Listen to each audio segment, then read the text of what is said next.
Hello, Dream Schoolers. We have a special lesson for you today. We have been learning about archetypes, the themes, shapes, and characters that appear in these very special dreams that you can have. For most people, they are occasional dreams, hopefully more frequently than that for you, because archetypal dreams are these special dreams. These feature big themes, big characters, dramatic actions. They're the types of dreams that are usually easier to remember than just sort of the nightly fodder that you have, the nightly processing of memories. These archetypal dreams go deep into your inner world, and they explore what you are made of and the very foundations of your inner being, of your psyche. I wanted to bring in more than just an academic lesson on this. I always try to give you examples that you can apply to your own dream life. So I have asked a friend of mine, Mr. Steve Ernenwein, who is here on the screen. Hello, Steve. Um, Hey, Steve is going to go over some of his dreams with us. He has a very dramatic dream life. He has done a lot of the groundwork that is necessary in order to be able to access this inner world in a way that is, shall we say, constructive. And it will be very challenging too. You will see that some of Steve's dreams have been dramatic, powerful, and also very challenging to him personally. Your dreams that feature your archetypes will lay you bare. They will they will pry you open, and they will show you what is hidden down inside of you. It is well worth the process. You can think of it this way: is any knight on a quest is going to have to face many challenges before they find the Holy Grail or rescue the princess or whatever that they are trying to do. In this case, when you work with your archetypes, you are digging deep inside of yourself, and you will be challenged by these dreams. So, the place I want to begin with you, Steve, is you know, there we have a great variety of characters that can appear in our dreams, and some of them can appear to be archetypal. They can look like royalty or warriors or heroes or knights or magicians or dream lovers. Now, we know that sometimes those are just dream characters, and sometimes they are archetypal characters. How do you tell the difference? well, that's a great question. Well, it's interesting because even very subtle dream characters can also be archetypal, like people you know, and you're like, why is that person appearing in my dreams regularly? Sometimes those very personal people too can also be very archetypal, depending on what kind of symbolic underpining whatever association that they have with you. They can also be very archetypal for you. Um, so I feel like when they show up very classically, like you just described, like kings and magicians and queens and princesses and uh, knights and warriors and very stereotypical, very classical images, I tend to feel like more times than not, they're holding an archetypal stance for you, um, because they are so readily like recognizable. It's kind of like the dream doesn't want you to miss it. Uh, but I would say that there is a quality to a very pure archetypal dream where that archetype holds a significant presence in the dream, where you kind of stand kind of in awe at the kind of power that they hold. Same with if you meet like very powerful, very large animals in a dream, they hold this kind of grandiosity with them that I feel like is a very big kind of clue that you're working with something that's a little bit deeper, a little bit more archetypal. If they have a presence, if they have this like energy and power to them that is kind of um, a little bit more holy. I don't know exactly how I would. appropriately describe that, but I'm pretty sure you know where I'm going with You that. feel it. They have this Yeah. magnetic pull. They have a sense of energy and presence to them that is more than just the average dream character. We know from lessons for my dream schoolers will recall my lessons on dream characters that some of them just kind of bubble up out of the subconscious parts of the mind, and potentially there can be thousands of these working parts within you. Some of the characters really Hmm. aren't going to have much of an impact. Some of them will be like scene fillers. They are like movie extras. They're Right. just sort of there to help to paint the scene. And then you have some of them who are very much main actors in the story, and they have this feeling or presence to them. I've taught my dream school students to think of their dream characters as having lives of their own in the psyche. So It's very true. when we get into archetypal characters, we're talking about characters that are that do live inside of you, that it does not matter whether or not you are dreaming, they are there. They are very much a part of you. Now, so we've kind of now we can identify these characters, these archetypal characters, basically by feel. And you said also that they can have this, sometimes they appear in these very mythologically, characterized form. And then there are sometimes that your people that you know personally can take the form of an archetype. And I'd like to pick up there. You had the dream about the guy who is the you live in Minneapolis or in that area, and he Mhm. runs a shamanic drum circle up there. And my notes just fell on the floor, of course, where I have his name written down. Um, It's Jamie Meyer. Jamie Meyer, yeah. So Yep. you had the dream where Jamie, who is someone that you know and you have participated in drum circles with him, appeared as a sort of wizard or magician archetype in one of your dreams. Will you go ahead and summarize that dream for us, and then we'll dig into it? Sure. Um, so the dream began where I'm sitting in a circle with a slew of other dream characters that I don't know, and Jamie is leading this group like he does. I've been to many of his workshops and uh, drum circles that he leads. He's kind of a Celtic shamanic practitioner. He's a brilliant guy. He's just amazing. And he appears in my dreams quite often because in my waking life he holds that presence a little bit where he's more of this, he's a shamanic practitioner. He holds this spiritual reservoir that I admire, that I look up to. I look to him for guidance on a lot of things because his work has worked for me. So the dream has used him quite often as the archetypal wizard or magician, um, because he holds that energy for me. And the dream knows that if I receive a message from him in a dream, I'll probably, take more notice to it, or it'll feel more powerful for me because he holds that same space for me in my waking life. Is kind of what I feel like. And every time he appears in a dream, because he because he symbolizes that energy of the wizard, which for a man is the spiritual reservoir within his soul. That's kind of his way of connecting with that spiritual energy, with that innate wisdom within himself. Um, and so he's perfect for that. And anytime he appears in a dream in that capacity, he always has this kind of magnetism to him, like we just talked about, where the dream feels very, very potent. In this dream in particular, we're sitting in the circle. He's asking everybody to kind of go around in a circle, tell a little bit about yourself. Um, and I begin and I say, "Oh, I'm going to read a poem that I wrote that's based on something that I read from somebody." It's a very vague notion. And I begin to recite this poem. And it's a poem that I actually wrote in real life. I just recite like the first three lines, which is it went something like, "I'm ready for my death, for the death of the old me." And I kind of go one more line, and then I start to get this sense that he's like, "Well, I didn't ask for all that." Uh-huh.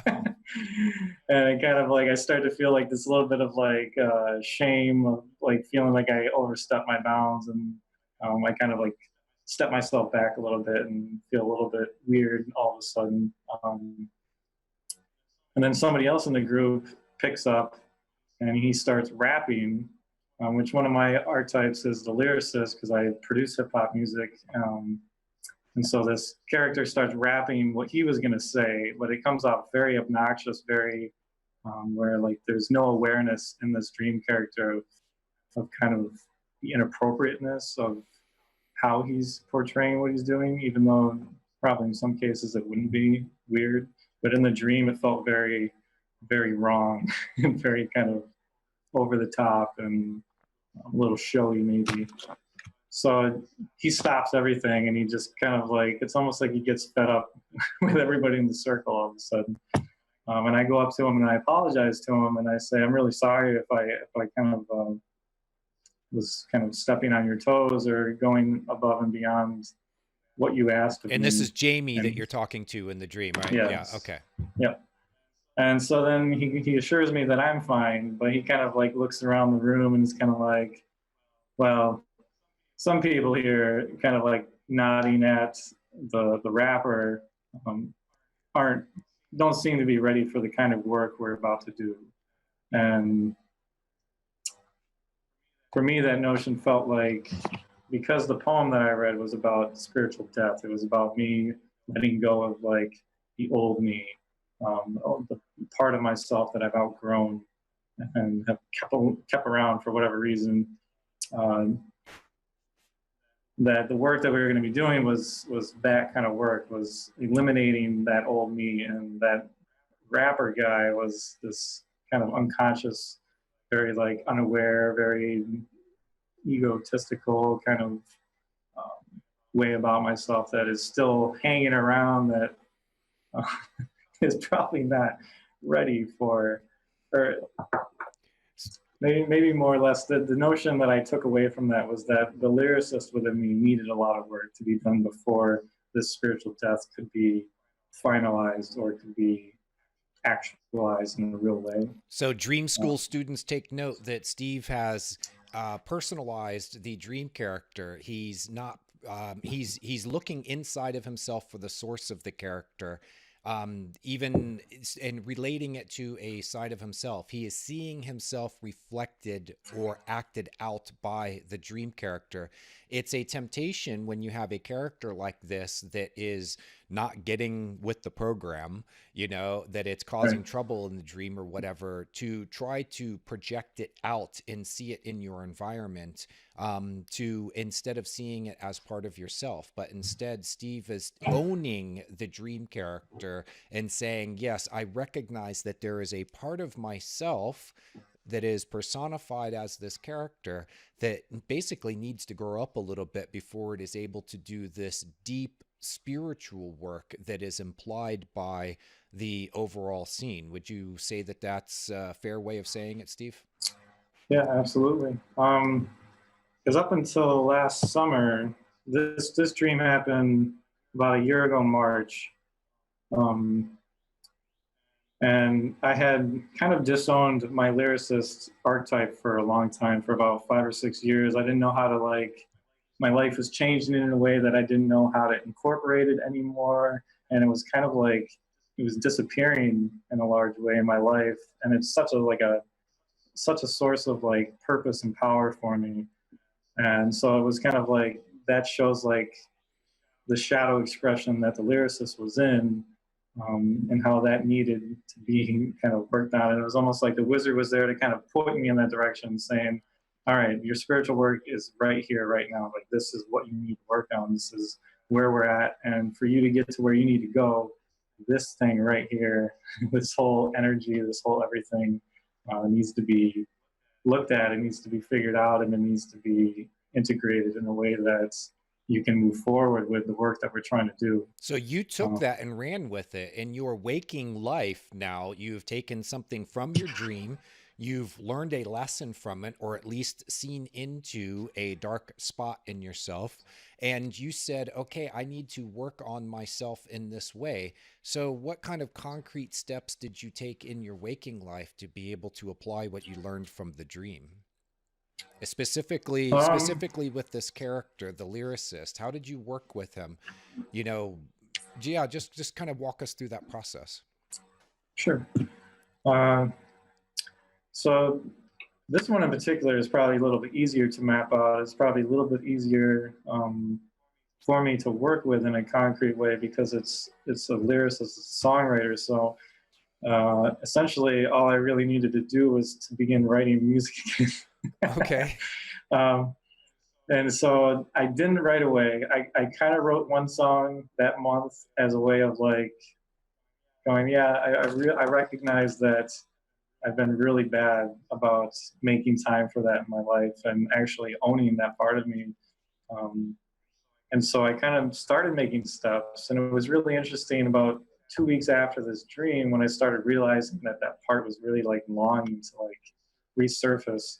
Um, my mother sent me a box of like all the old lyrics that I wrote through middle school and through high school. It was this giant box of like where I like my humble beginnings with that archetype when it really first started surfacing to me when I was in middle school. And it was like such a like a blast from the past of like seeing my passion and seeing like all the work that I put into it all those years, and it forced me to like reconcile and like recognize like how far I lost it. Um, so it was just like an incredible synchronicity that that happened at that time, where like events in the universe were like helping to like promote the kind of resurgence of that archetype in a real way. Um, and a couple months later, I was still trying to feel like, you know, what do I need to do this? And was just kind of like dreams force you to embrace and to kind of live in such like a state of ambiguity where there's kind of like this kind of like sense of like trying to feel it out, or it gives you these little nuggets and you got to kind of like see how that moves you in a certain direction, and then kind of like picking the pieces as they come from future dreams.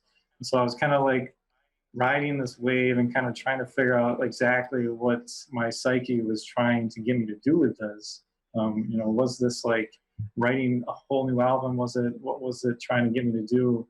And around July, I started having some dreams that really started like promoting the fact that we were about to start writing some new music. And I had several dreams that kind of like were like, one dream in particular, I was in a dream. I was kind of just a third person point of view watching the scene happen. And this music producer is talking to this young woman, and he's saying, you know, sometimes all it takes is a 8 to 10 song album.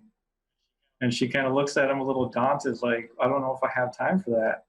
And he goes, well, if you just let the music move through you.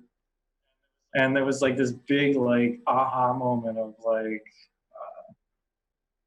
you know, you just have to let it flow. You just have to allow that creativity to come through you and not block it or make excuses or think it's too much or that you're incapable of doing it. And I kind of used that, and I just allowed this whole thing to happen. And I was like, wow, you just told me to write an 8 to 10 song album. Like, that's Uh-huh. what you want me to do. And so it was the most incredible process. I've always wanted to have dreams kind of inspire a whole album, and they did. They like totally came to my aid to like help me write every song. I think I think 8 out of the 10 songs were directly inspired by dreams that I had this past summer. And usually it takes me about a year to write an album, like compose the music, write all the lyrics, make sure everything's good. This took 2.5 months. It was insane. Like the inspiration, I'd have a dream like one morning that seemed to either give me chord progressions, or it would give me actual lyrics to a song, or give me a song concept, or there would be an archetype that would appear in the dream. Like one in particular that I remember, I was playing this piano piece. There was a chord progression for the main verse, and then there was a separate chord progression for the chorus. I don't remember the actual chords, but that's what I used that layout for the actual music that I wrote. And then there was a notion that a friend of mine that I used to write music with wanted to write a song, but I didn't want him to. And I he for me he symbolizes both the lyricist and the victim, which the lyricist has a lot of victim energy attached to it within me, because I've failed to own it for so long in my life. Even when I was good about writing music, I had a really hard time like actually like owning that archetype, because it's so true to myself. It's such a vulnerable place within me.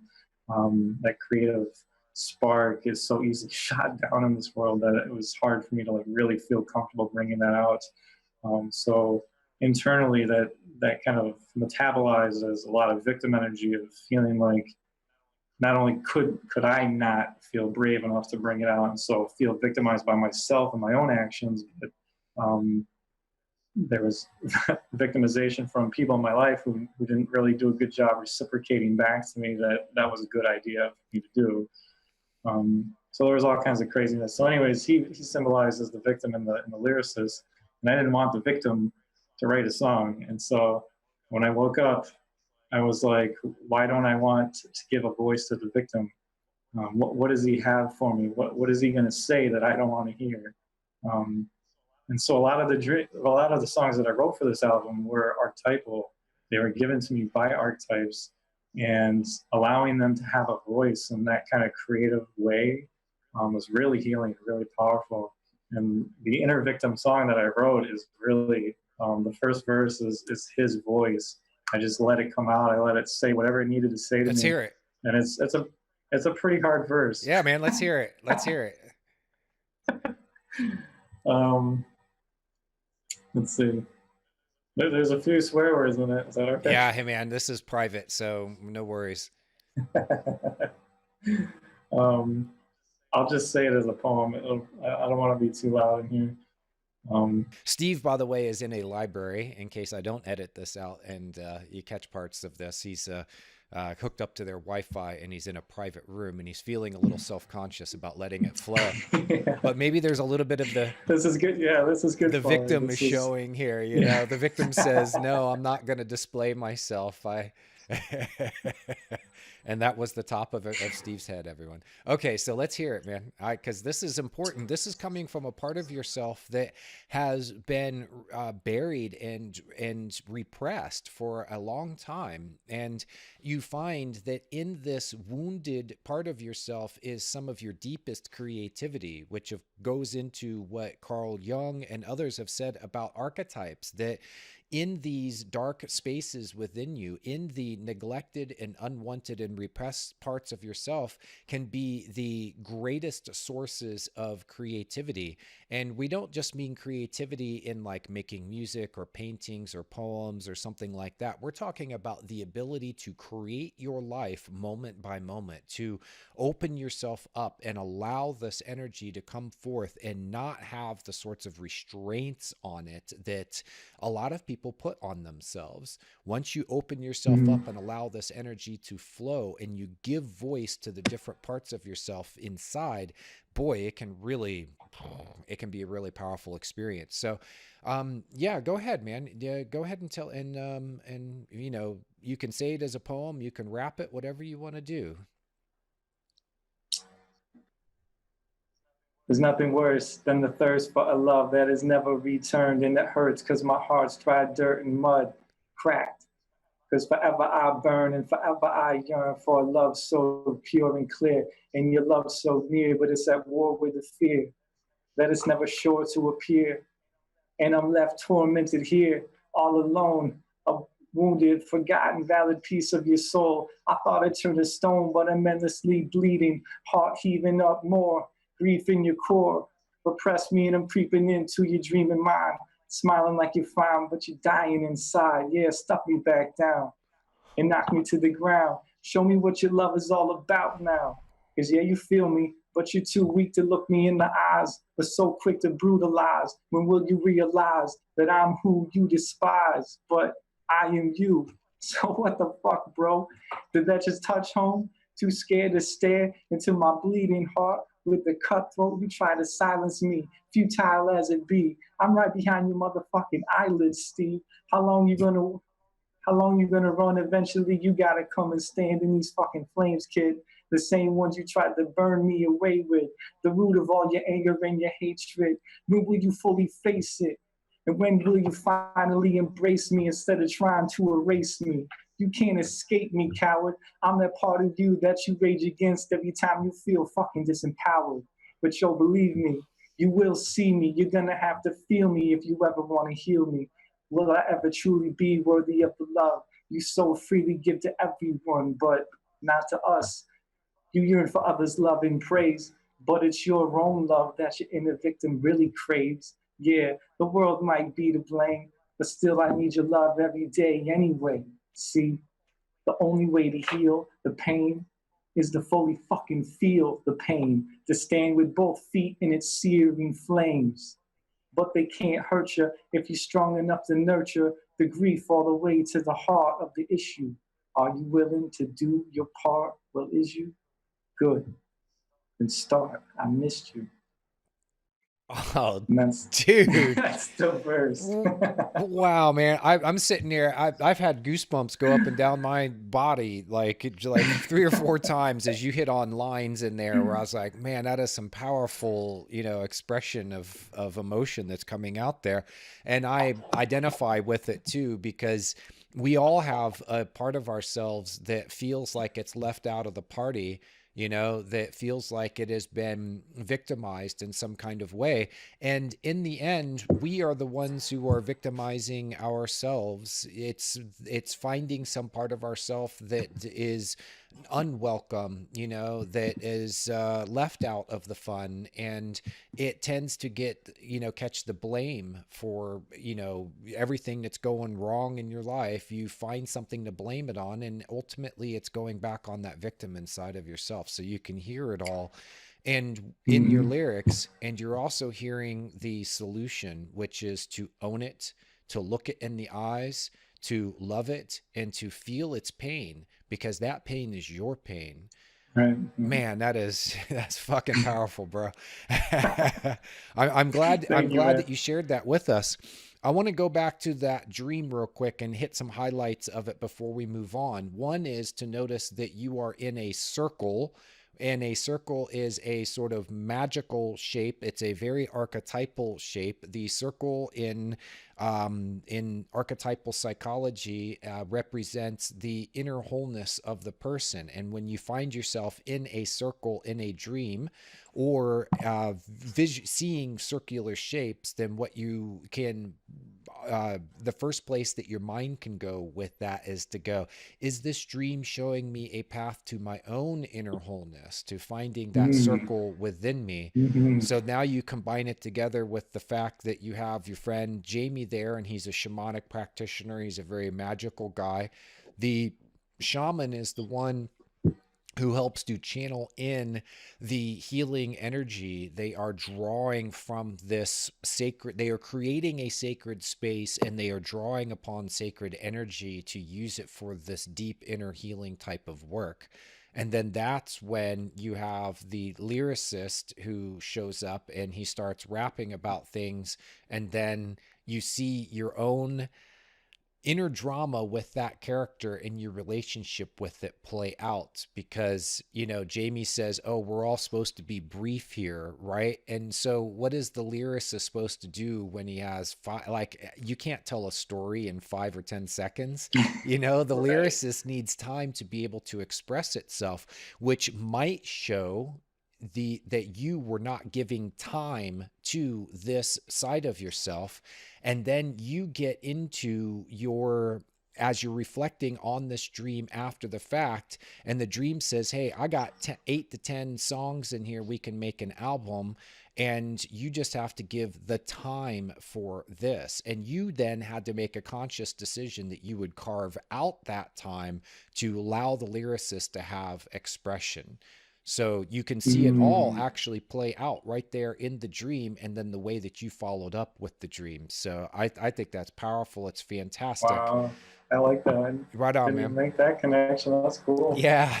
Appreciate that. Well, hey, we're all learning as we go here, you know, and I Oh that yeah. popped into mind. I was like, yeah, why? Because that part of the dream had been mysterious to me. Why the Mm, shaman and the magician in this role, archetypal role in the dream, would be the one who is actually cutting off the lyricist. And so you have to look at it as, you know, what is the story really saying here? Is that this part of yourself isn't getting enough time to be able to express itself. And, you know, then you responded by giving it its time. You are owning that archetype within you, and you are making a conscious decision to allow it to have expression. If you hadn't done that, Steve, then all of this creativity, this self expression, it would have remained dormant within you instead of being allowed to find a voice in you, to find expression in your life. yeah, absolutely. It's powerful, dude. All right, I've got another one here, and once again, my notes have fallen on the floor. But I remember this dream really well, man, because I've had this theme in my dreams too. When I was doing a lot of inner work, I would dream about games featuring round objects, and I'm trying to like shoot a basketball through a hoop. Once again, we have the circle comes into play when you are looking for the wholeness and completeness within you, which, by the way, is a lifetime process, but you can go through phases of intensity with this sort of work. Then you tend, at least what I found is that dreams will then start featuring circular shapes and then games featuring balls. In my dream, it was basketball, it's been tennis, it's been baseball. Mm, So you had the dream where you are, it's a basketball game and you are punking out the other team by, you know, taking the ball from them, scoring on them, you know, pretty much at will, man. You're like Michael Jordan against the junior high reserve team, you know. So here yeah. you are, you know, and you're kicking butt on the basketball court, and then people start acting, the dream characters you have in the dream, they start kind of looking at you as being a ball hog and a show off, right? So Yeah. all right, so something there to own up to, you know, but it is trying to show you something. And when dreams get uncomfortable like that, that is a big sign that says focus here. But let's go Hmm. ahead, and then the dream really starts to go into fantasy land. You Oh transition yeah. to where you are building a like a toy castle, and you think to yourself, wow, what an amazing thing for me to be able to create this, and what a kingdom that I can build. And as soon as you affirm that you can build your own kingdom, even though it's kind of made out of Legos or whatever, Yeah. then that's when the things really start to get interesting. I mean, not that they weren't interesting already, but go ahead and pick it up from there and tell us about the dream, and, you know, the king appears and all that stuff. Sure. Do you want me to begin there with the Yeah. knights are hanging Yeah, out? yeah. Okay. So the dream transitions into this Knights of the Round Table kind of scene. And this is classically archetypal. If you read the literature on where archetypes have come from as far as out of the academic world, there's often comparisons made to the Knights of the Round Table, because it is the, of all the classically archetypal stories, this is the classic story among all of them. So yeah, go ahead and pick up there. Yeah, this was a dream where it is so archetypal that you wake up and you go, "Wow!" It like rocked my world. So yeah, so I'm sitting there and I was basically still on the basketball court and I was building this little kingdom, and then it just the dream scene shifts and I am in this kind of side room. It's this real stone structure, and I'm sitting there with a few knights, and I'm a knight of the Arthurian kingdom, I guess you'd And say. Dream School students notice that Steve is now playing a role as an actor in the story. He is no longer just Steve Ernenwein. He is a knight of the freaking round table. Okay, so, Yes. and in the dream, this is the reality that you are in, and you are fully feeling and living and assuming the role. This is important because I tell my students to always notice when they play roles in dreams to Mm, analyze the role and understand the dream through the role that they play in it. So now there you are, and you Yes. are a knight of the round table right out of Arthurian legend, and pick up from there. Awesome. Yeah. So I'm a knight, and there's this woman who's there. There's maybe two or three other guys in the room who are also knights, and the woman is a knight, is understood to be one of the knights. She feels very connected to me. In many ways, I feel like she's my anima, but she has a different, she's kind of, has more of the Amazon warrior expression of the anima. Mm-hmm. Uh, and me as a knight and them as a knight, we hold the warrior archetype there as well. But to get into the actual dream, so uh, she is she is saying that she wants to leave, that she's fed up because from the basketball game, she felt very pinched and very unseen, unnoticed. I was ball hogging. All of them felt a little bit like cheated, like I was just stealing the whole show. I wasn't including anyone, wasn't being a team player. Um, and so she was going to leave. It was essentially like the straw that broke the camel's back. It was kind of like the last straw, and she's just like done. Um, and so I started like panicking, going, no, whoa, whoa, whoa, you can't go. Like, no, why would you go? Like, no, I love you, I appreciate you, and I'm kind of And scrambling. you start And she's, complimenting her and stuff, yeah, right? yeah, Yeah. that's right. Yep. And I compliment her, it's and very heartfelt too. I mean, what you say in the yeah, dream is speaking right from your heart to her. Like, baby, don't leave me, please. I'll do whatever I need to do to keep you here. exactly. It was just a step away from like getting on my knees and pleading that she stay. So let's explore Um, something real quick here, is that it looks to me like what you're being told is that if you're going to access these tremendous gifts inside of you, which are being shown as you making 50-foot basketball shots and, dunking like a white boy, like here you are playing like a NBA basketball player or Harlem Globetrotter.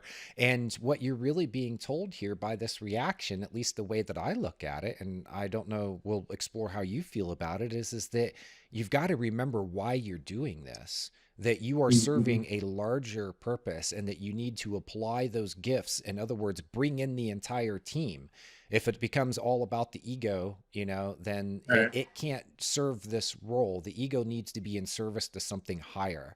So it almost is like is saying that this anima figure is now saying to you, you're accessing your gifts, but you're not learning the most important lesson, which is, if you go back to the Parsifal myth, it all boils down to, whom does the Grail serve?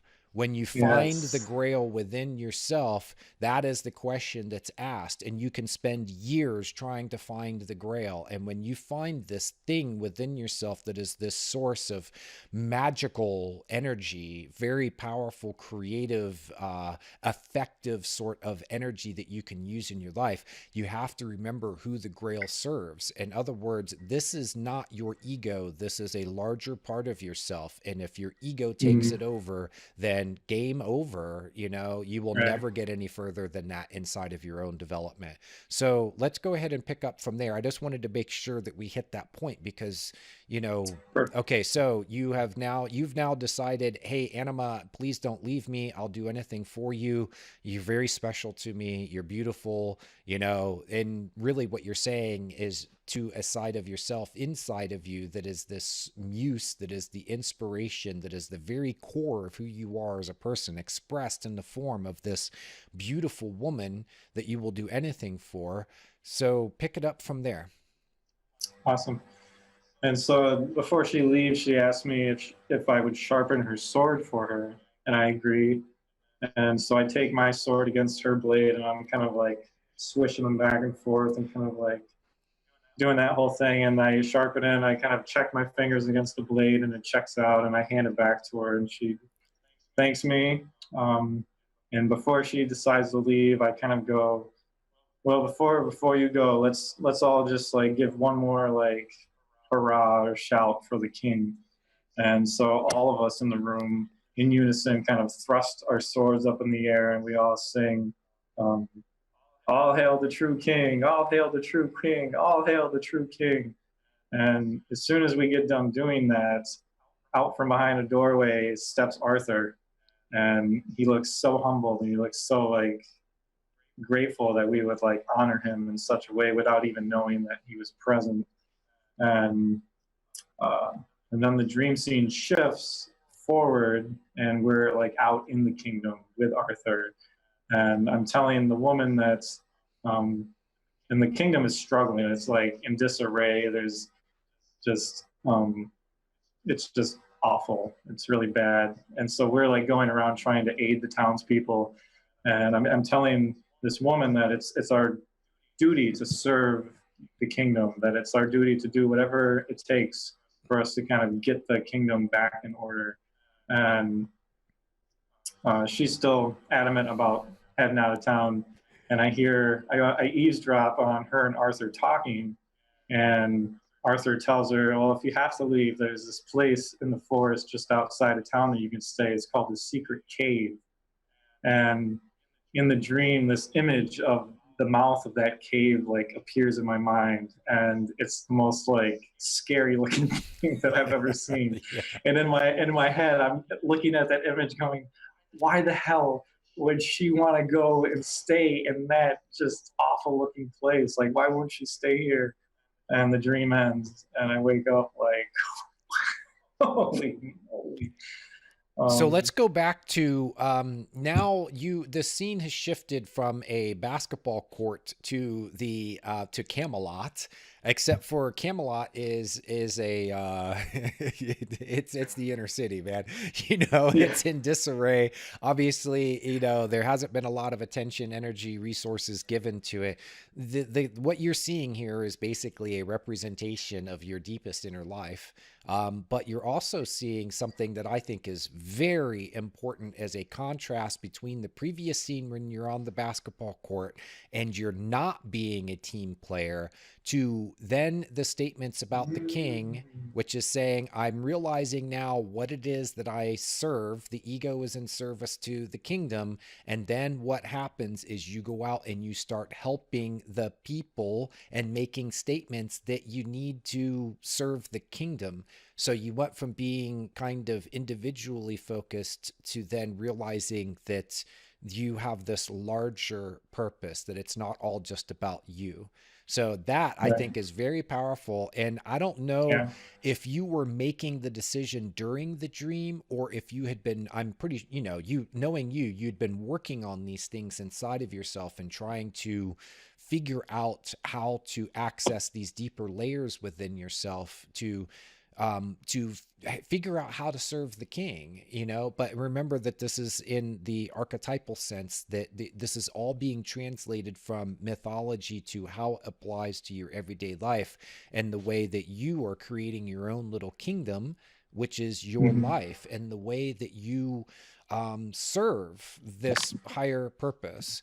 It gets into the mythology of kings and queens as being sort of the figureheads who had the most direct contact with the heavens above. They served by divine right, which meant that there was, they could be fallible, they could be human, but they were still channeling this higher energy for the good of the kingdom. When it became all about them, then the kingdom would go into disarray because they're hogging all the energy, right? They're hogging the ball.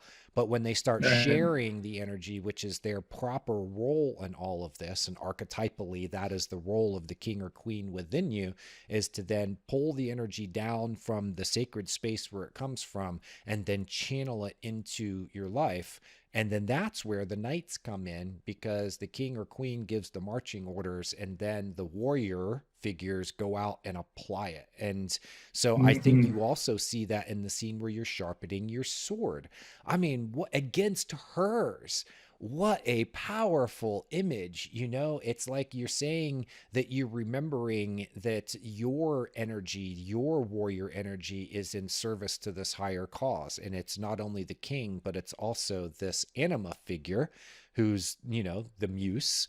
But then you see where she has to go for a while into the dark cave. And this Yeah, comes it's out the of, very classical cave. and these were, when you look at the myths that we know now, that these myths like the Arthurian legends were not based on so much outer history, but they're talking about the what people found during their path within themselves, the challenges that they faced, and the characters that took form in their dreams. And so this scene that you're talking about, where basically the beautiful woman has to go live in a dark cave for a little while, is actually, you find this in various legends and myths from around the world. And I want to know, what is your sense of what needed to happen there? Why is she being put into this dark, out of the way place? Why is she, yeah, so pick up there. Why is she there? Why does she need to go there? Why is it necessary? Well, it's very interesting. So, uh, I know in ancient times, a lot of caves were used in initiation kind of Yep. rites, especially in Greece. Uh, as far as I'm concerned with this dream, uh, my dreams have been kind of giving me these images to work with in visualization, like outside of the dream. Okay. And I feel like this is a very deliberate ploy to get me to do that kind of work. I would have dreams where the dream would lead me up to this doorway, and I'd open it, and this like shriek would come out, and I would just get ripped out of the dream, and it was almost like, what's in there? It would beg me to ask like, what's in there, and why can't I face it, or whatever. And so I would have to like use active imagination or visualization of some order to go in there and do a different kind of work. And that's was aided by the dream. It was almost like the dream would open up these like portals to my inner world that I would then go into with my waking consciousness and have to like reconcile with something in there. Uh, Hmm. the fact that the anima shows up in this capacity as a warrior, as the Amazon, I feel like to go into that cave after her was gonna. There was something, or her going into that cave and me following her, because that's essentially what it was asking me. Because when I woke up, I had to ask myself, why did I feel that way about the cave when I saw it? Why did I go? There's no way I would ever stay in there. Um, what is that? Why do I feel that way? That was kind of like the notion that it forced me to question. It was like, okay, so I saw this image of this cave, and there was no way that I would ever want to go in there. Why do I feel that way? What is in there that I don't want to look at? And so it was almost like, um, and the visualization that I had with that was very autonomous. It was a very like pure visualization that occurred, um, going in there to kind of like, because there was that whole sense of her just like being done.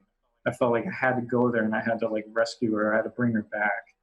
Um, and in some classical way, you could see that cave being a symbol of the unconscious. Like if I didn't go and get her, she, that Amazon energy, that aspect of my anima was going to be lost again.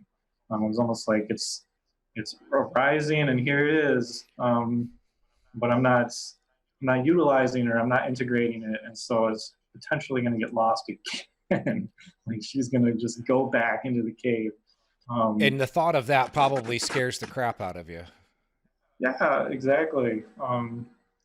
And especially this dream occurred within a couple months of me beginning the animal work. I'd done three and a half years of like really hardcore shadow work, and then um, had a really powerful lucid dream where I reconciled with my victim archetype. Um, and it wasn't like a full reconciliation, but it was enough to like graduate with that archetype. I felt like, and in doing so, the animal work began. Um, and so this was like my notion of the previous part of the dream with the basketball, of her being put off. Um, felt like I have come into an awareness of her. I've kind of like, but I'm still stealing the show. I'm still not like working with her, I'm still not like, she's still not a part of the team in a sense. Yeah. It's kind of like the feeling that I got where the ego is just like, I'm gonna do my own thing. It's still all Hey, about look at me. me, it's that Yeah. grandiosity that and it's when you're a child, there's a healthy sort of expression of this, but you're trying to become a man, and in the deepest sense, Hmm. not just in a biological sense, not just in a, you're trying to take this step where it's not all about you anymore, that there's this deeper thing. And what better way of motivating you than by saying, if you don't take this step, you're going to lose the most precious thing that you've ever found inside of Right. yourself, which is this amazing woman who is perfect for you in every way. She's beautiful, but she's beautiful for you. Right. She's wise. There's something that's deeper to her. She's inspiring.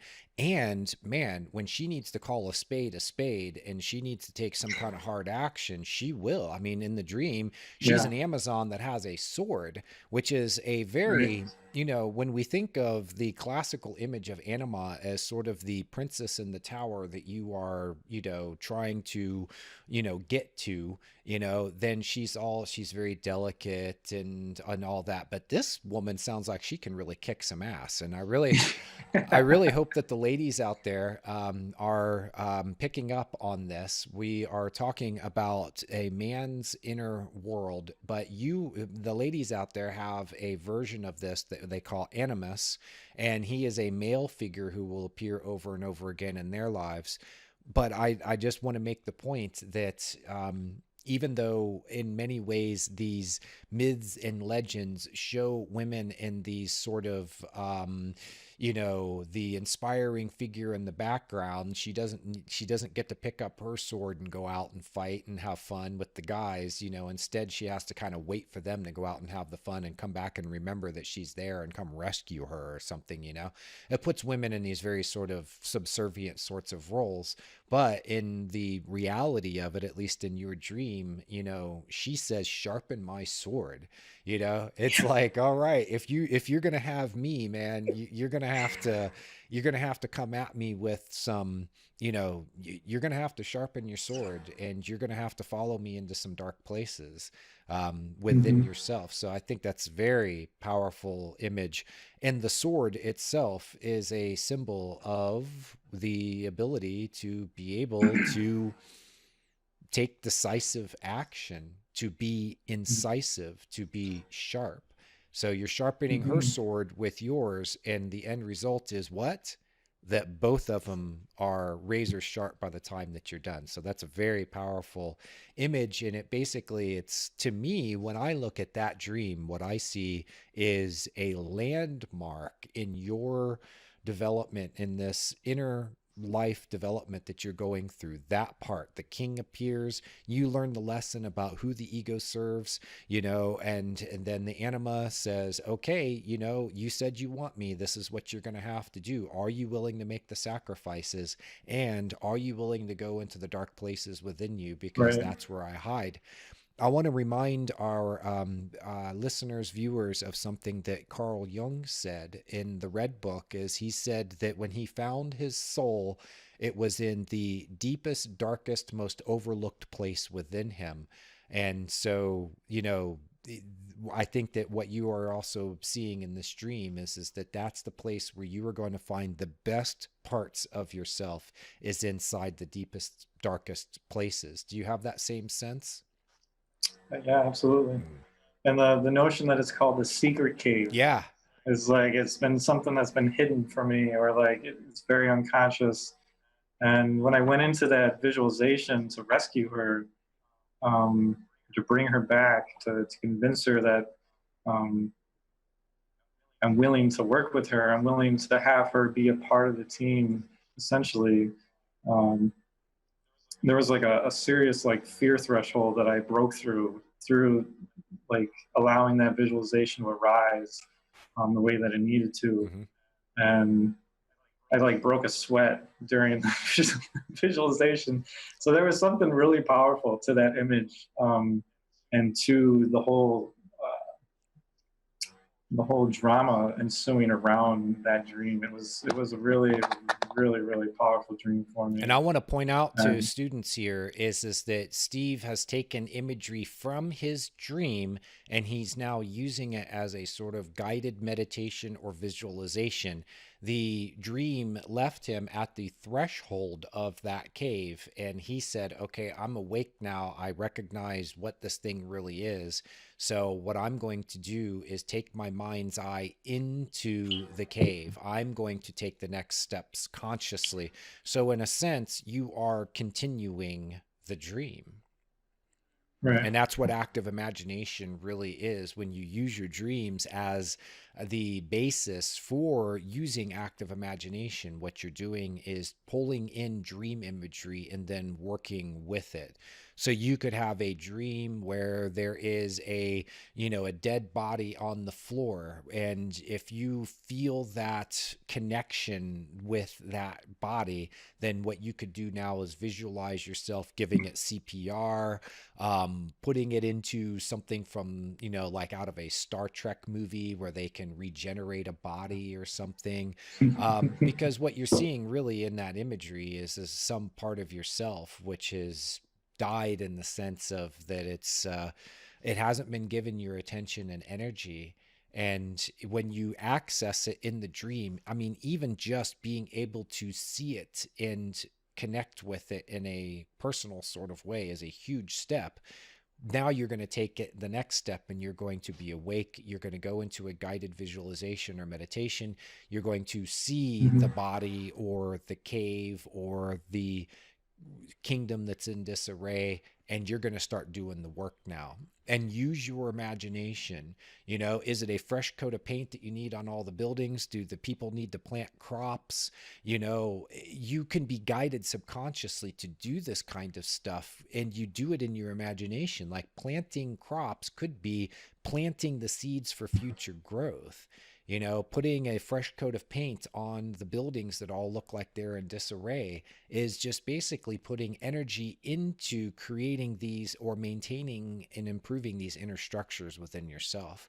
So, on one level, it all looks like just fantasy and imagination. But on another level, what you're doing is working in your inner world, and the things that you imagine Mhm. in your mind's eye become reality as part of that inner world. So, dude, man, that's freaking powerful. The one last thing that I wanted to mention is I think it's cool, and there's all these kind of before and after looks in the stream. So we had like the ball hogging, and then the service to the kingdom, and then we had I forget what the other one is that you mentioned. It was the relationship with the anima of kind of distancing myself from her, and then like really trying to embrace her.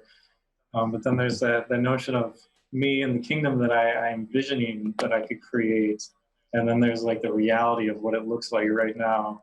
Um, I think that's like uh, a really cool thing that dreams do often. I feel like where they give you this like greater picture of what can be, and then they kind of bring you back and they show you where you are right now.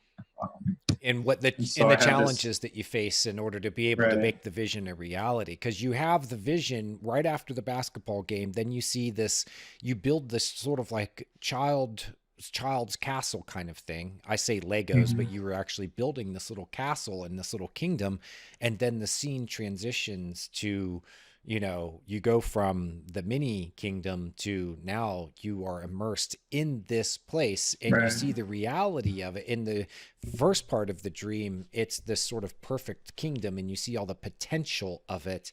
And then in the second part of the dream, the kingdom becomes reality and you see that it's going to need some energy and attention from you to make that vision a reality. But here's the thing, that vision is already a reality in a way if you will embrace it. It's potential that's there, and now you just need to open up your toolbox and apply yourself in some elbow grease, and you can actually make that vision a reality. Is that fair to say yeah, what you've sensed from it? use that warrior energy that's so prevalent in the dream, and you get out there and do it. Yep, and the warrior is the one who goes out and makes things happen.